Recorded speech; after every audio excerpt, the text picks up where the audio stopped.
Hey, good afternoon, parents in fourth grade. This is Mr. Cote reaching out to you to try to give you a little bit of information about the milestones. I know that Miss Barton, Miss Burns, and Miss Crawford have been doing a fantastic job working with your students. Just want to give you a little bit more information. I know if you showed up at our milestones night that you got some of this already. However, nonetheless, I want to make sure that you have these resources available to you at home and be able to access those. This is the Georgia Milestones Assessment System. As you can see, I'm kind of scrolling down to where the parts that really pertain to you in the Georgia Milestones Parent Resources. You're going to click that link. This link actually takes you to a PDF. Um, this was developed by the state. It's resources for students and parents. And if you go down the first 2 or 3 pages, you're going to see basic information, things to know, terminology you should be familiar with, especially by fourth grade. Third grade, you're kind of learning. Fourth grade, you really start to get the hang of it. In fifth grade, you're ready to go. So let's take a look at fifth grade.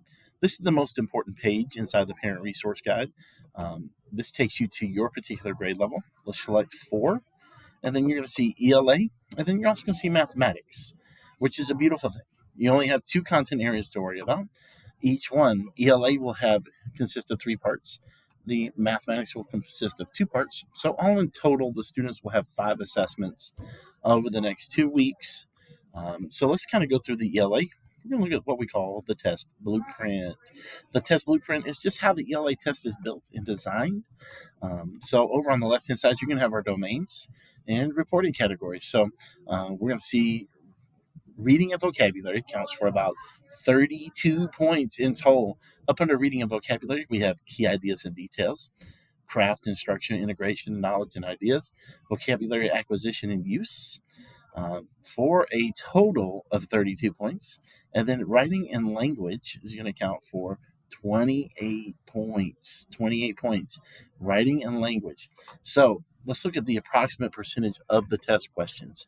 So reading and vocabulary is going to count for about 53%. So these three domains right here they count for about 53% of the test. And then writing and language. So writing and grammar going to cover about 47%. That's a big chunk. That's a big chunk. And more specifically, I know that Miss Barton's been putting in the work. She does a fantastic job inside the classroom. All right. So on this assessment, you will also your students are going to see they're going to be reading two different types of text. We have literary text, um, and then we also have informational text. Informational text that deals with specific information about either science or maybe social studies realm, and where students may have to use that to either write or answer questions from. On the blueprint, it also tells you the difficulty of the questions. So you're going to see a level one, a level two, a level three, and a level four. And it goes in the exact order that you think. So level one is the easiest. Level two is the next easiest. Level three, and then level four. Four is the most difficult, and four generally is the first day of the assessment that deals with the writing portion. Level four is writing. They're having to organize their thoughts. They're having to develop a writing strategy. They have to determine whether it's an opinion piece or an information piece. They'll have to either to form an opinion between two different articles or take two different articles and use it as an informational piece. So that's going to be considered a level four. And it takes a little bit of a while to do, and it usually wears the students out. But it does count for about 20% of the assessment, the first part. And then your level threes are going to be kind of your short answer, um, constructed responses.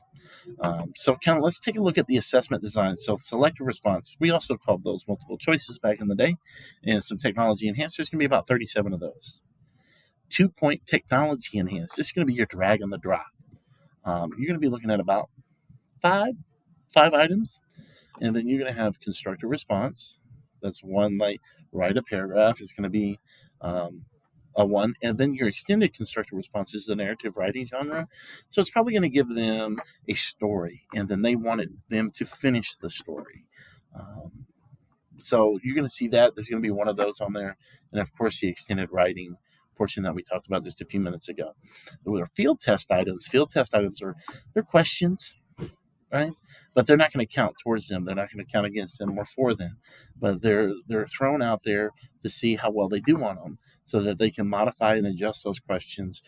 They actually become a part of the test, and those field test items get structured throughout the assessment.